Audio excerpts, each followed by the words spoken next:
वाकई में दिल दहलाने वाली घटना सुबह सामने आई और उसने ये सोचने को मजबूर किया कि ये जो नफरत रोज आपके घरों में परोसी जाती है टीवी चैनल के माध्यम से, आपके ड्राइंग रूम में, आपके बेडरूम्स में, जहां देखो व्हाट्सएप के माध्यम से, सोशल मीडिया के माध्यम से, ये नफरत वाकई में इस देश के लोगों को हैवान और राक्षस बना रही है। कहां ले आई है ये नफरत इस देश को? योगी और मोदी की ये नफरत ने इस देश के लोगों को दरिंदा और हैवान बना के रख दिया है। जयपुर मुंबई की एक ट्रेन में आरपीएफ के कांस्टेबल चेतन सिंह नामक व्यक्ति ने अपने वरिष्ठ साथी टीकाराम मीणा की और 3 और लोगों की हत्या कर दी और हत्या के बाद शव के पास खड़े होकर, जिसमें 2 मुसलमान थे, खड़े होकर कहा अगर हिंदुस्तान में रहना है तो योगी मोदी कहना है। ये कौन सी भक्ति है? ये क्या हैवानियत है? नमस्कार, मैं डॉक्टर राकेश पाठक।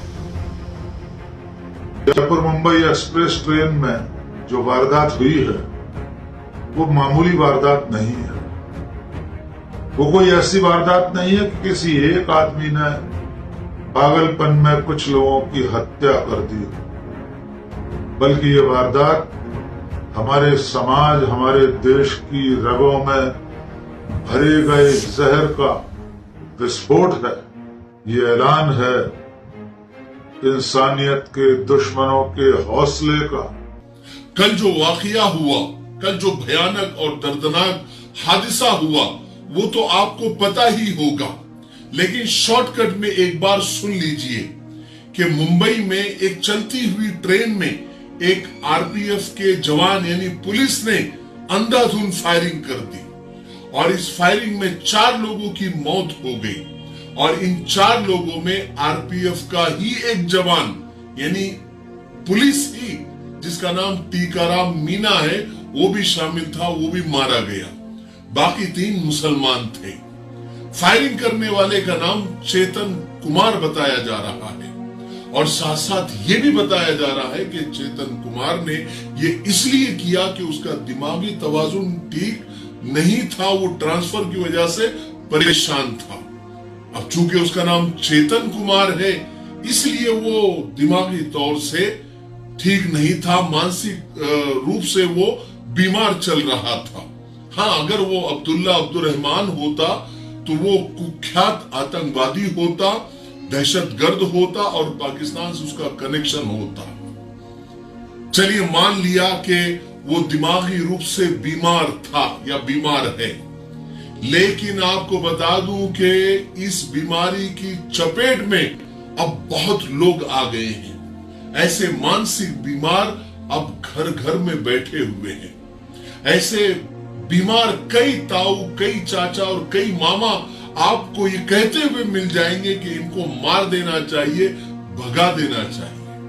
और हैरानी की बात देखिए कि ये कैसा बीमार था, ये कैसा, इसका दिमागी तवाजुन ठीक नहीं था कि 3 अलग अलग डिब्बों में जाकर 3 मुसलमानों को बराबर तलाश करके वो गोली मारता है।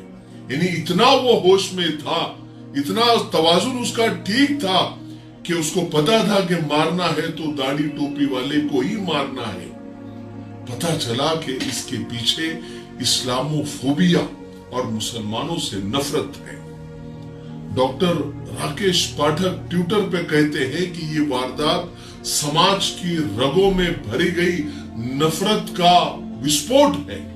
ये वारदात इंसान के दुश्मनों के हौसलों का ऐलान है।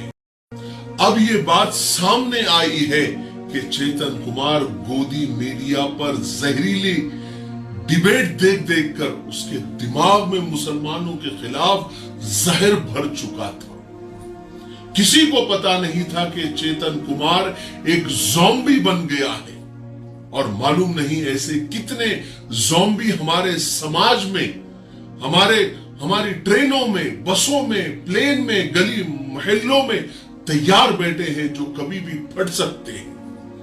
प्रज्ञा मिश्रा जो एक मशहूर रिपोर्टर है, वो ट्विटर पर लिखती है कि 4 लोगों के कत्ल करने वाले इस जानवर को सुनिए, कत्ले आम के बाद इसका खौफनाक भाषण आप सुनिए।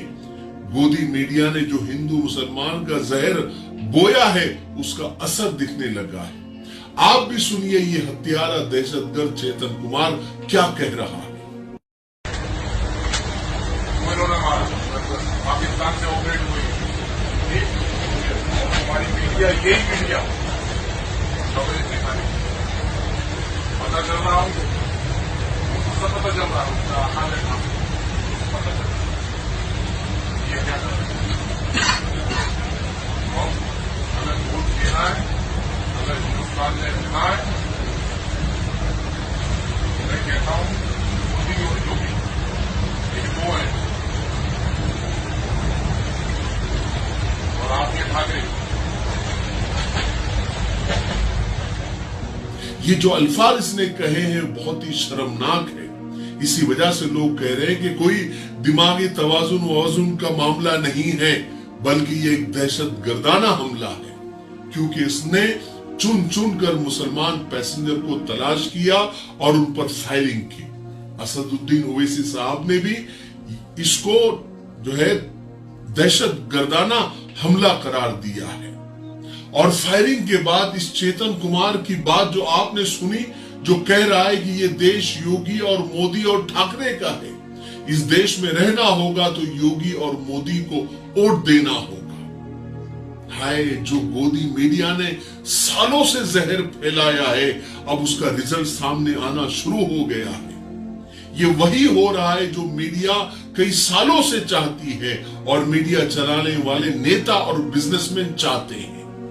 जो जहर टीवी डिबेट, गोदी मीडिया और जहरीली फिल्मों से फैलाया जा रहा है, वो हमारे देश के लिए बहुत खतरनाक है। अभी डांडिया ट्विटर पर लिखते हैं कि रात को ट्रेन में सोने से पहले बता दीजिएगा कि आपने वोट किसको दिया था, क्योंकि हो सकता है कि ट्रेन स्टेशन पर पहुंचने के बाद आपको उतारने के लिए 4 कंधों की जरूरत पड़ जाएगी। किसी ने बहुत अच्छी बात कही है कि नफरत और दुश्मनी की आग को मत भड़काओ, दुनिया प्यार और मोहब्बत की भूखी हो चुकी है और नफरत भड़काने वालों को ये खबर होनी चाहिए कि हवा का रुख अगर बदला तो खाक वो भी हो जाएंगे। हम दुआ करते हैं कि अल्लाह ताला हमारे देश को, हमारे मुल्क को इन जहरीले लोगों से, इन जहरीले नेताओं से और इन जहरीली सियासत से अल्लाह ताला हमारे प्यारे मुल्क की हिफाजत